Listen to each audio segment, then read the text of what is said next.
విలువైన ఒక ముత్యమును కనుగొని వెళ్ళి తనకి ఉన్నది అంతయు అమ్మి దానిని కొనెను. ఇంకను పరలోక రాజ్యము సముద్రములో వేయబడి అన్ని విధములైన చేపలను పడిన వలను పోలి ఉన్నది.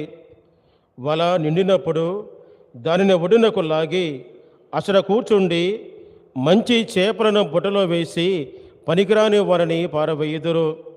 అట్లే అంత్యకాలమందును జరగను. దూతలు బయలుదేరి దుష్టులను నీతిమంతుల నుండి వేరుపరిచి అగ్నిగుండములో పడద్రోయుదురు. అసలు వారు ఏడ్చుసు పండ్లు కొరకు కొందరు. వీనిని అన్నిటిని మీరు గ్రహించితిరా అని యేసు అడిగాను. అవును అని వారు సమాధానమిచ్చిరి. ఆయన పరలోక రాజ్యమున శిక్షణ పొందిన ప్రతి ధర్మశాస్త్ర బోధకుడు తన కోశాగారము నుండి నూతన పురాతన వస్తువులను వెలుగు తెచ్చు ఇంటి యజమానిని పోలి ఉన్నాడు అనేను. ఇది ప్రభుని సువిశేషము.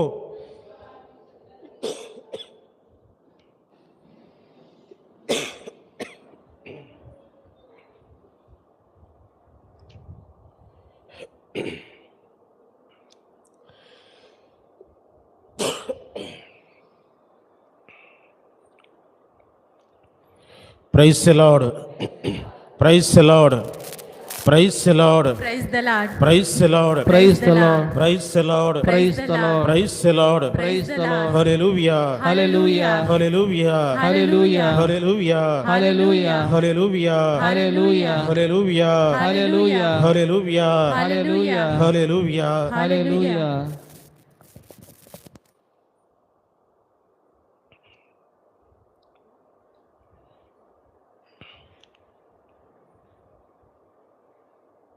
దేవుని యందు ప్రియమైన సహోదరి సహోదరులారా,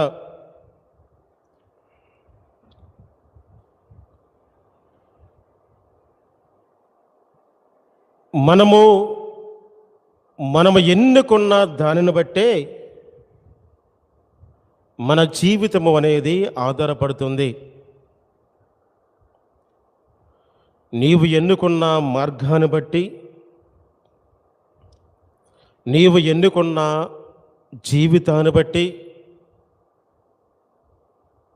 నీవు ఎన్నుకున్న ఆలోచన బట్టే నీకు ప్రతిఫలం అనేది నీవు పొందుకుంటావు. మరొక మాటలో చెప్పాలి అనంటే, శ్రేష్టమైన జీవితము నీకు లేకపోతే పనికిరాని వ్యక్తిగా నీవు మారిపోతావు. శ్రేష్టమైన దానిని నీ జీవితములో నీవు ఎన్నుకోకపోతే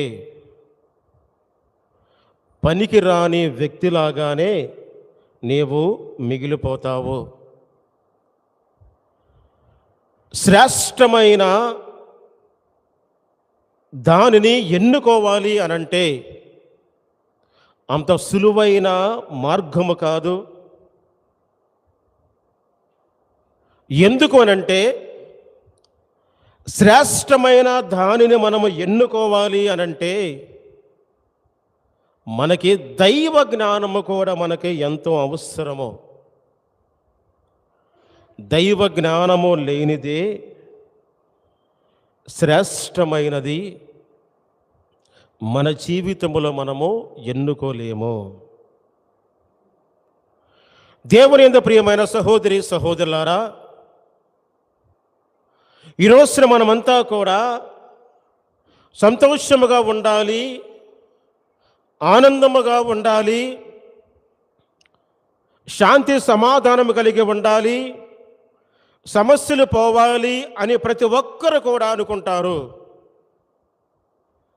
నువ్వు సంతోషంగా ఉండాలన్నా, ఆనందముగా ఉండాలన్నా, నీ కష్టాలు పోవాలన్నా, నీ సమస్యలు పోవాలన్నా నీవు శ్రేష్టమైన దానిని ఎన్నుకుంటేనే నీ కష్టాలు పోతాయి, నీ సమస్యలు పోతాయి, నీ బాధలు అనేవి పోతాయి. కానీ ఈ రోజున మనము శ్రేష్టమైన దానిని ఎన్నుకోకుండా నామమాత్రమైన దానికోసము ప్రతి ఒక్కరము కూడా ప్రతిపిస్తున్నాం ఈ రోజున. నామమాత్రమైనది బహుశా డబ్బు కావచ్చు,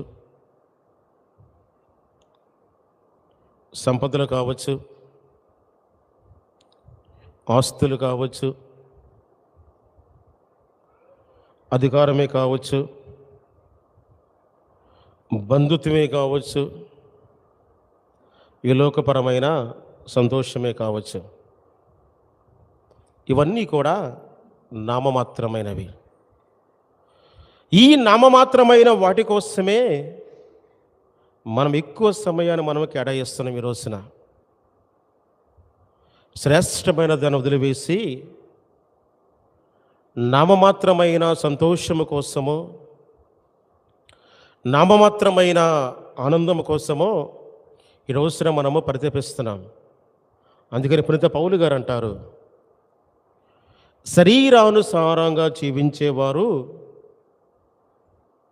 నామమాత్రమైన సంతోషాన్ని కోరుకునే వాళ్ళు దేవుడిని సంతోషపెట్టలేరు.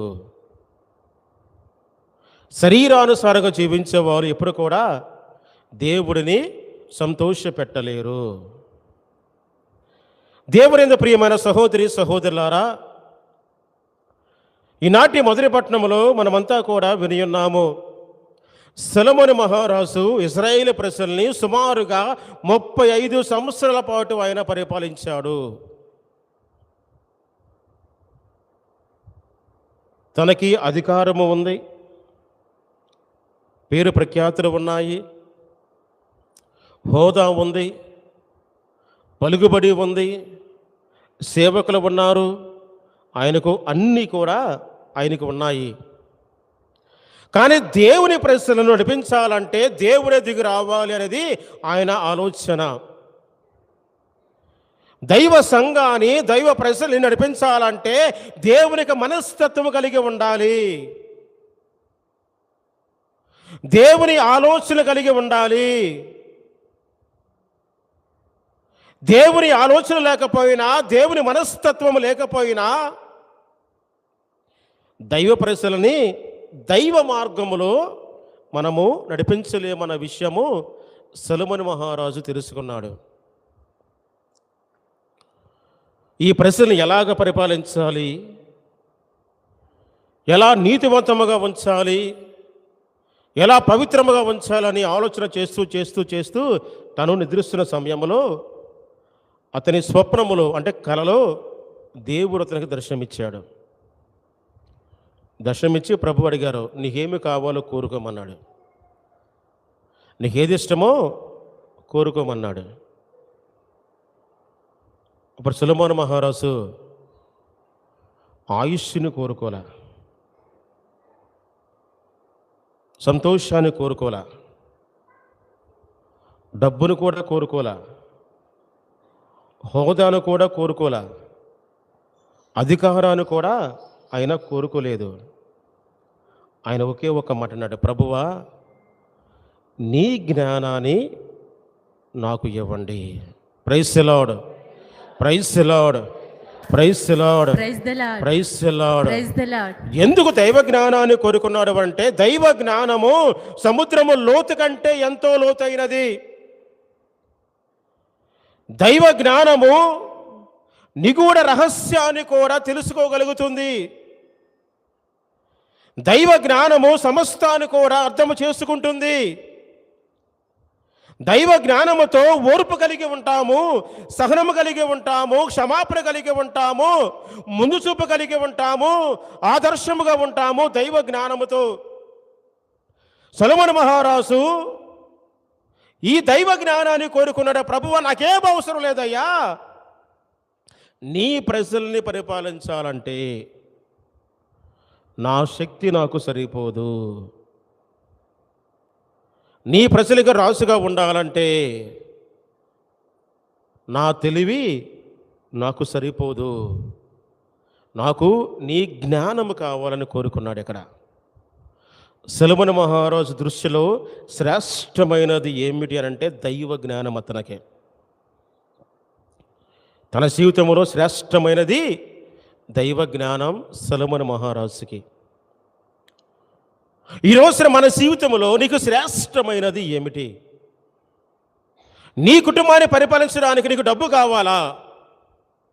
నీ కుటుంబాన్ని కాపాడుకోవడానికి నీకు హోదా కావాలా? పలుకుబడి కావాలా? పేరు ప్రఖ్యాతులు కావాలా? ఆస్తులు కావాలా? అంతస్తులు కావాలా? లేకపోతే దేవుడు కావాలా? దేవుని ప్రియమైన సహోదరి సహోదరులారా, ఈ రోజుల్లో డబ్బు ఉన్న వాళ్ళు కూడా సంతోషంగా లేరు. ఆస్తులు ఉన్న వాళ్ళు కూడా సంతోషంగా లేరు. అధికారము ఉన్న వాళ్ళు కూడా ఈ రోజుల్లో సంతోషంగా లేరు. ఇక్కడ మనశ్శాంతిని కోరుకుంటున్నారు ప్రతి ఒక్కరు కూడా ఈ రోజుల్లో. ఆ మనశ్శాంతి నీకు దేవుడు మాత్రమే ఇస్తాడు. నిజమైన సంతోషం అనేది దేవుడు మాత్రమే ఇస్తాడు. ఇక్కడ సొలొమోను మహారాజుకి తన రాజ్యాన్ని దైవ జ్ఞానముతో పరిపాలించాడు. ఈ రోజున నీకు ఉన్న రాజ్యము నీ కుటుంబం ఎక్కడ?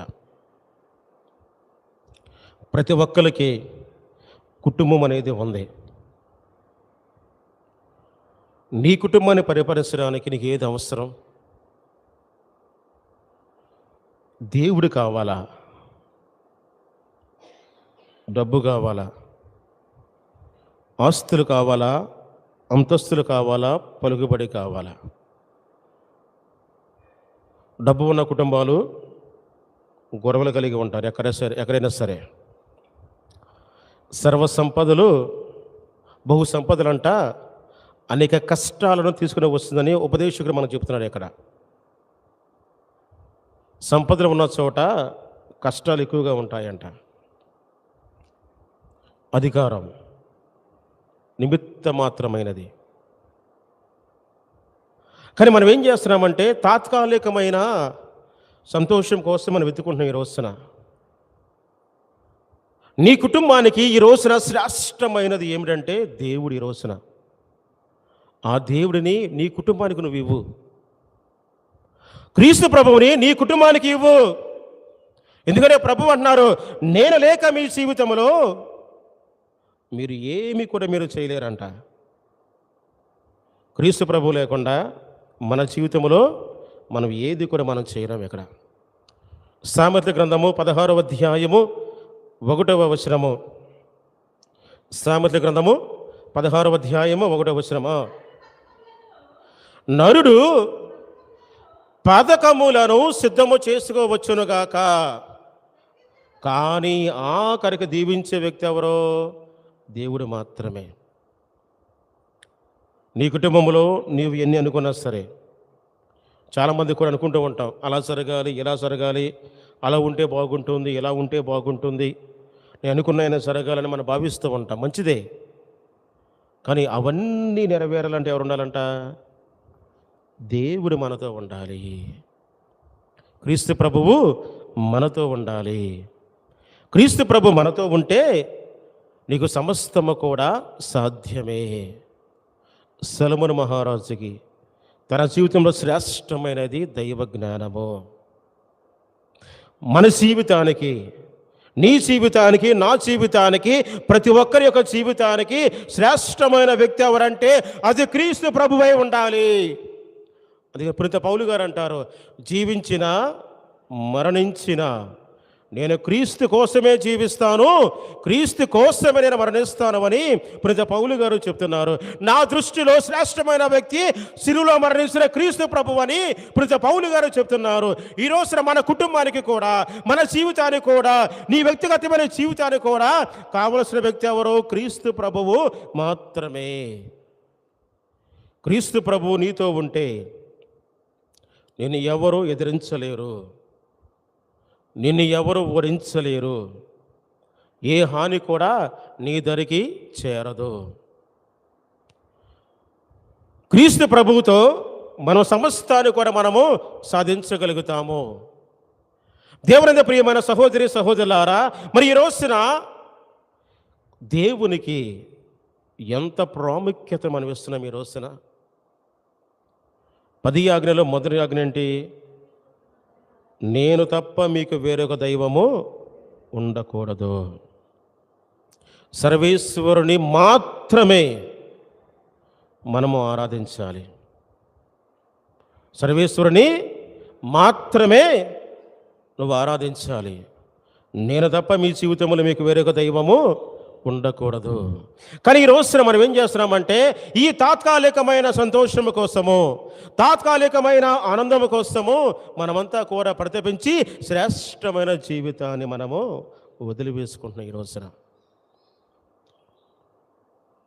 తాత్కాలికమైన సంతోషము నీకు గుర్తింపునివ్వదు.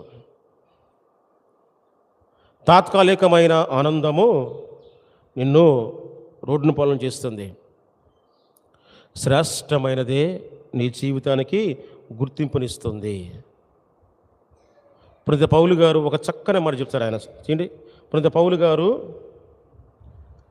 ఫిలిప్పీలకు రాసిన లేఖ 3వ అధ్యాయము 7వ వచనము 3:7.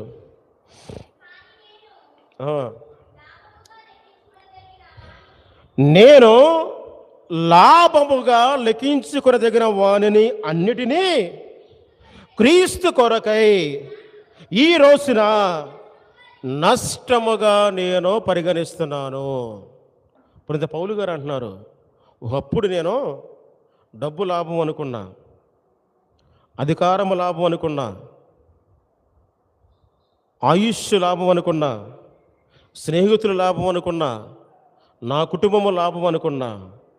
కానీ ప్రభు యొక్క మహిమను తెలుసుకున్న తర్వాత, ప్రభు యొక్క గొప్పతనాన్ని తెలుసుకున్న తర్వాత, ఆ క్రీస్తు ప్రభు సిలువలో మరణించిన తర్వాత ఆయన చేసిన త్యాగము నేను తెలుసుకున్న తర్వాత, నేను దేనైతే నా జీవితంలో ఎంతో విలువైనది అనుకున్నానో ఈ రోజున ఆ క్రీస్తు కొరకై ప్రతి ఒక్కటి కూడా నేను చెత్తగా నేను భావిస్తున్నాను. క్రీస్తు ముందు ఏది కూడా పనికిరాదు.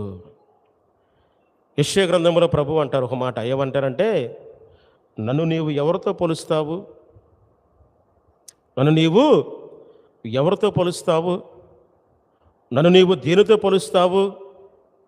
ఈ లోకంలో నాకు సాటి అయినది ఏముందని ప్రభు ఒక ప్రశ్న అడుగుతారు. ఇక్కడ ప్రతి పౌలు గారు అంటారు ఇక్కడ, ఇదిగో క్రీస్తు కొరకే ప్రతి ఒక్కటి ఈ లోకంలో ఉన్న ఏ వస్తువైనా సరే అది నష్టముగా నేను పరిగణిస్తున్నాను. ఎందుకంటే ప్రభు ముందు ఏది కూడా నిలబడలేదు. ప్రభుకి సాటి అయినది ఈ లోకములో ఏది కూడా లేదు.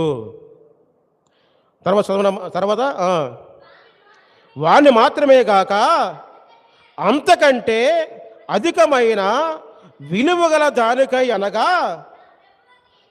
నా ప్రభువగు యేసుక్రీస్తు కూర్చిన జ్ఞానముకై నేను సమస్తమును పూర్తి నష్టముగానే నేను పరిగణిస్తున్నాను.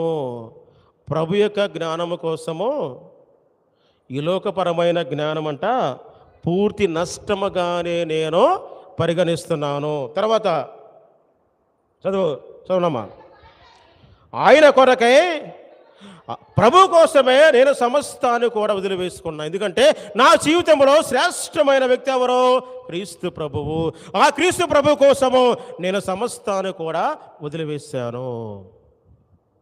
సంతోషాన్ని వదిలివేసుకున్నా, ఆనందాన్ని వదిలివేసుకున్నా, అధికారాన్ని వదిలివేసుకున్నా, పేరు ప్రఖ్యాత వదిలివేసుకున్నా, అన్ని వదిలివేసుకున్నా. ఏమనుకున్నాను? ప్రభు ఉంటే నాకు చాలు, నా జీవితము ఉన్నతమైనది. ప్రభు యేసు నాలో ఉంటే చాలు, నా జీవితము పవిత్రమైనది. నాకు విలువ క్రీస్తు ప్రభు నాలో ఉంటేనే నాకు విలువ. నీ కుటుంబానికి విలువ క్రీస్తు ప్రభు నీ కుటుంబంలో ఉంటేనే నీ కుటుంబానికి విలువ. క్రీస్తు ప్రభు నీ కుటుంబంలో లేకపోతే నీ కుటుంబానికి విలువ అనేది ఉండదు. డబ్బు ఉన్నా, అధికారం ఉన్నా, పేరు ప్రఖ్యాతులు ఉన్నా, హోదా ఉన్నా, పలుకుబడి ఉన్నా, ఎన్ని ఉన్నా సరే ప్రభు గనక నీ కుటుంబంలో లేకపోతే నీ కుటుంబానికి విలువ అనేది ఉండదు. క్రీస్తు ప్రభు నీ జీవితంలో ఉంటేనే, క్రీస్తు ప్రభు నీ కుటుంబంలో ఉంటేనే నీకు విలువ అనేది నీకు ఉంటుంది. ఎందుకంటే శ్రేష్టమైన వ్యక్తి నీకు క్రీస్తు ప్రభువు మాత్రమై ఉండాలి. శ్రేష్టమైన వ్యక్తి నీ కుటుంబానికి క్రీస్తు ప్రభు అయ్యి ఉండాలి. క్రీస్తు ప్రభు ఉంటేనే నీ జీవితానికి విలువ ఉంటుంది. దేవుని యందు ప్రియమైన సహోదరి సహోదరులారా, పునీత పౌలు గారు చాలా స్పష్టంగా చెప్పారు, ప్రభువు నా జీవితంలో విలువైన వ్యక్తి, శ్రేష్టమైన వ్యక్తి. ఆయన కోసము మరణిస్తాను, ఆయన కోసమే జీవిస్తాను. ఆయన యందు నేను సంతోషముగా ఉంటాను, ఆయన యందు నేను ఆనందముగా ఉంటాను.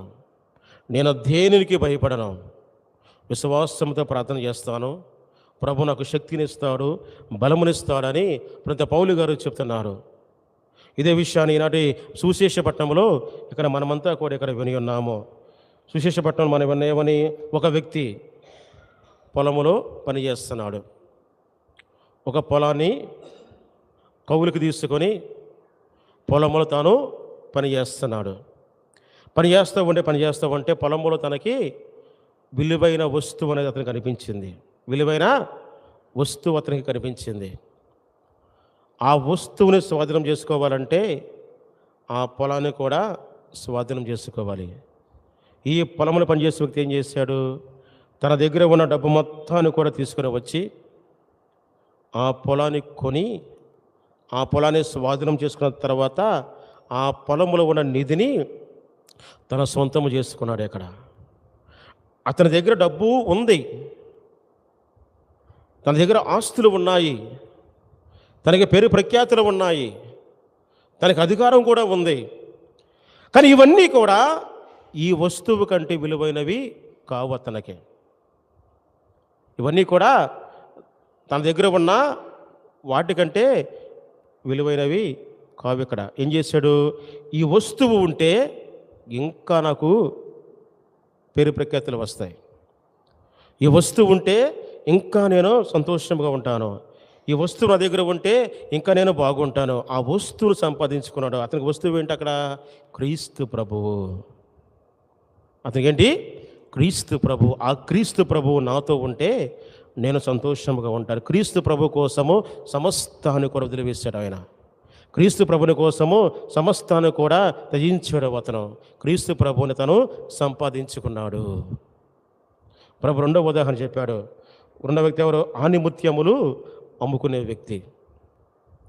ఆనిముత్యాలు అతని దగ్గర ఉన్నాయి, ఆనిముత్యాలు అమ్ముకుంటున్నాడు. అమ్ముకుంటే శ్రేష్టమైన ఆనిముత్యాలు తన దగ్గర పెట్టుకున్నాడు. కానీ ఎప్పుడైతే తన జీవితంలో శ్రేష్టమైన ఒక ముత్యాన్ని చూశాడో ఆ ముత్యాన్ని స్వాధీనం చేసుకోవాలనుకున్నాడు. అంతే.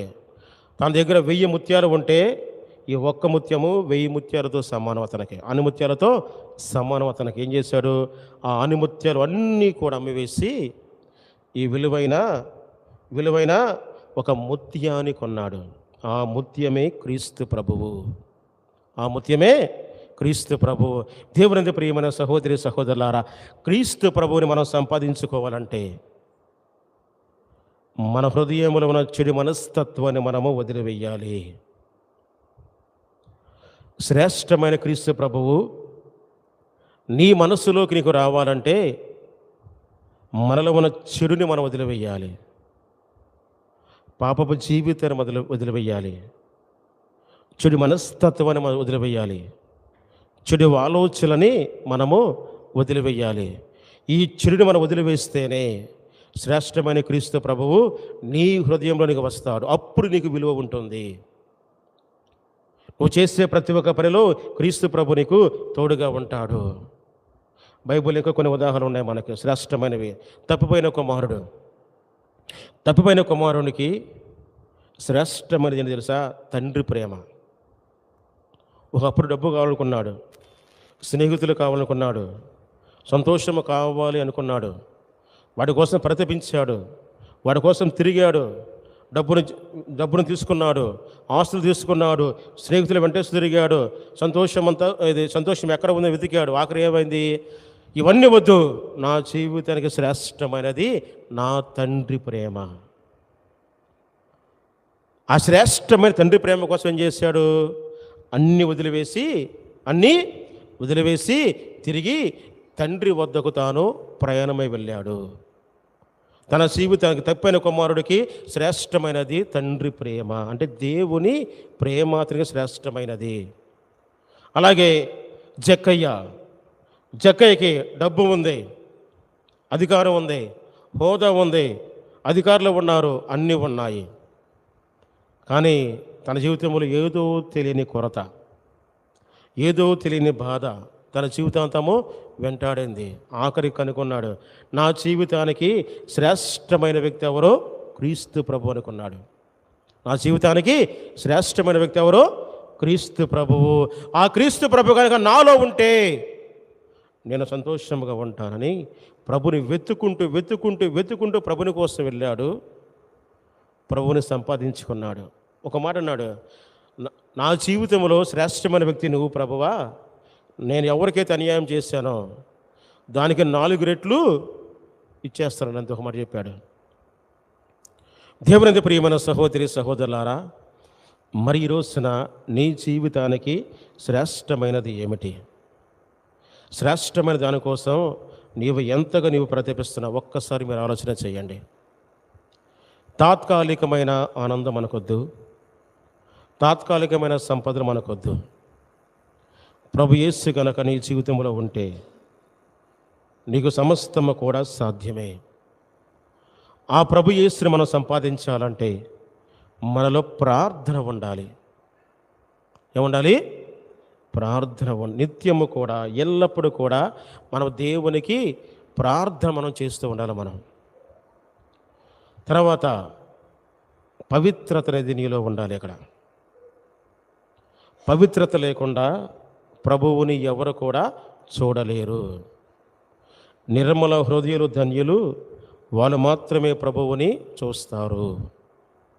మరి ఈ రోజున మనము క్రీస్తు ప్రభుని పొందుకోవాలంటే మనలో ప్రార్థన ఉండాలి, మనలో పవిత్రత అనేది మనలో ఉండాలి. మూడోది దైవ జ్ఞానాన్ని కూడా మనలో ఉండాలి. ఇక్కడ దైవ జ్ఞానము లేకుండా ప్రభుని యొక్క మహిమని మనం తెలుసుకోలేము, ప్రభుని యొక్క శక్తిని మనం తెలుసుకోలేము, ప్రభుని యొక్క అనుగ్రహాన్ని కూడా మనము పొందుకోలేము. ఇక్కడ దైవ జ్ఞానము కావాలంటే దేవుని యొక్క వాక్యాన్ని మనము తరచుగా చదువుతూ మనం ఉండాలి.